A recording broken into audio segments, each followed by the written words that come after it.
ধরে যারা আওয়ামী লীগ বিরোধী আন্দোলন করে আসছে এরই অংশ হিসেবে তাদের বড় একটি অংশ ভারত বয়কট, ভারতীয় পণ্য বয়কট কর্মসূচি পালন করেছে। এখন ভারত থেকে কোটি কোটি ডিম আনা হচ্ছে, কাঁচামরিচ আমদানি করা হচ্ছে, ইলিশ পাঠানো হচ্ছে। এগুলি বর্জনের আহ্বান থেকে কি এই সরকার সরে এসেছে বলে মনে হয়, না কি? জনাব হাসান আব্দুল্লাহ, আপনার কাছে একটু জানতে চাই, আপনি কিভাবে দেখেন ব্যাপারটা? দেখুন, এই যে ভারত এবং বাংলাদেশের যে সম্পর্কটা, সেই সম্পর্কটাকে ভারত সবসময় আওয়ামী প্রিজম দিয়ে দেখেছে। মানে আওয়ামী প্রিজমের দৃষ্টিতে বাংলাদেশকে ভারত দেখেছে, এবং ভারত যে জিনিসটা বাংলাদেশকে মনে করে যে যদি আওয়ামী লীগ না থাকে বাংলাদেশ হয়ে যাবে একটা ইসলামপন্থী একটা দেশ এবং একটা বিএনপি পন্থী একটা দেশ। এখন এই জায়গায় পণ্য ডাকের তৎকালীন সময়ের প্রেক্ষাপটে পণ্য ডাকের বর্জনের ডাকের যেই সেটা তাৎপর্য একটা ছিল। দেখেন, ভারতের সাথে আমাদের যে সম্পর্কটা কমার্শিয়াল সম্পর্কের একটা দিক, কালচারাল সম্পর্কের একটা দিক। এখন ভারতের সাথে আমাদের যে অস্বস্তির জায়গাটা, অস্বস্তির জায়গায় কয়েকটা বিষয় আছে।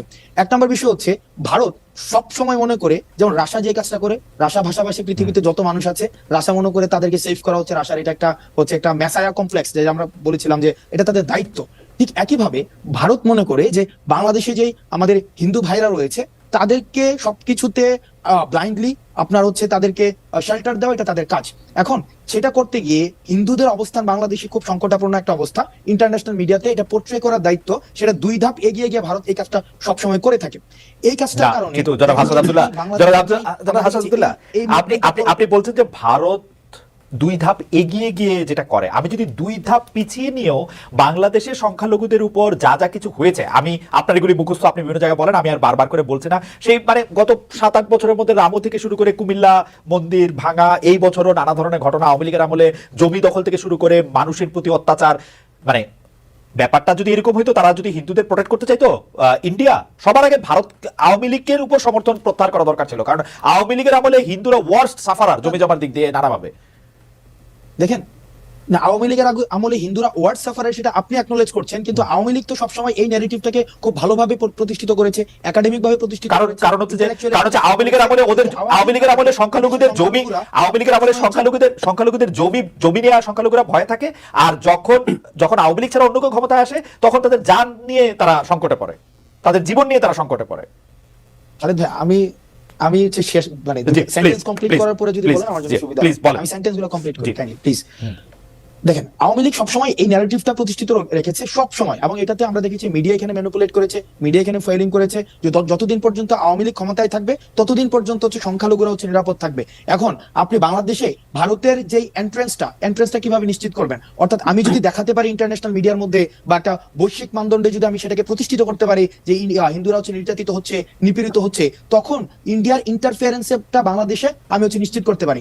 আওয়ামী লীগ এই পয়েন্টের মধ্যে সবসময় এই ভোট ব্যাংকে, মাইনরিটি ভোট ব্যাংকে আওয়ামী লীগ ফুয়েল করেছে, যে দেখো যে আমি যদি ক্ষমতায় থাকি, আমাকে যদি তুমি ক্ষমতায় টিকিয়ে রাখো, আমি সবসময় তুমি শেল্টার দিব। এখন খালিদ ভাই, আপনি আজকে বললেন যে আওয়ামী লীগের আমলে সবচেয়ে বেশি যদি আমি বলি যে জমি নিয়েছে আওয়ামী লীগ বা সম্পদ লুণ্ঠন করেছে, এই বক্তব্যগুলা কিন্তু গত 16 বছর ওইভাবে আসে নাই। সবসময় এটা দেখানো হয়েছে যে জামাত বিএনপি হচ্ছে কি মাইনরিটি সবচেয়ে বড় শত্রু। এখন কিন্তু হাসান, সরি, আবারও আপনার বাক্য শেষ করার আগে আমি একটু বলি, হাসান আপনি বাক্য শেষ করার আগে বলি যে আপনার এই কথা কি ঠিক গত 16 বছরে সেটা আসে নাই? আমার কিন্তু স্পষ্ট মনে আছে হিন্দু বৌদ্ধ ঐক্য মানে কি ওই পরিষদের পক্ষ থেকে এবং চট্টগ্রামের যে অ্যাডভোকেট রানা দাশগুপ্ত কিন্তু বারবার ব্যাপারগুলি সামনে এনেছেন। তিনি কিন্তু আমরা মিডিয়াতে কিন্তু এগুলি গুরুত্ব দিয়ে প্রচার করা হয়েছে যে আওয়ামী লীগের আমলে সংখ্যালঘুদের কি একটা অবস্থা হয়েছে না হয়েছে।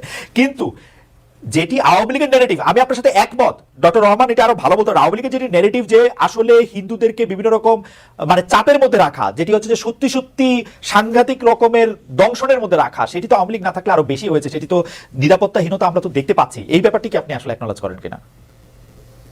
দেখেন, আপনি যেভাবে রানা দাশগুপ্তের কথাটা বললেন, ঠিক একইভাবে মোমেন সাহেব কিন্তু ভারতে গিয়ে বলে আসছে আপনারা আমাদেরকে ক্ষমতায় টিকিয়ে রাখেন, আমরা আমাদের হিন্দুদের যে নিরাপত্তা বা মাইনরিটির যে শেল্টারটা, সেই বিষয়গুলো আমরা সেখানে একটা সেফগার্ড হিসেবে আমরা ভূমিকা পালন করব। এবং ইন্ডিয়ার যে অভিন্ন ভারতের যে একটা আইডিয়া রয়েছে, এবং সেখানে যে দেখা যাচ্ছে যে হিন্দুদের যে একটা বা আমরা দেখেছি মাইনরিটির যে একটা বিশাল থাকবে, মানে ইনফ্লুয়েন্স থাকবে, সেই জায়গাটা নিশ্চিত করার ক্ষেত্রেও কিন্তু আওয়ামী লীগকে সবসময় ভারত একটা ডোর হিসেবে চিন্তা করেছে।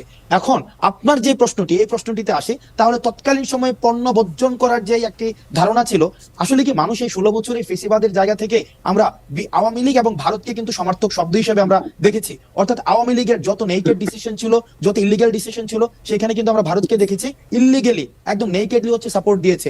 সেই জায়গা থেকে আমরা ভারতকে যত যতভাবে আমাদের রাস্তার জায়গা থেকে আমাদের স্ট্রিট ফোর্স হিসাবে, স্ট্রিট ভয়েস হিসাবে আমরা যতভাবে ভারতকে কন্ডেম করার আমরা সুযোগ পেয়েছি, আমরা সেই জায়গায় সেই চেষ্টাটি করেছি এবং সেই জায়গা থেকে আমরা পণ্য বর্জনের মতো যে কর্মসূচিগুলো ছিল একদম লাস্ট স্টেজ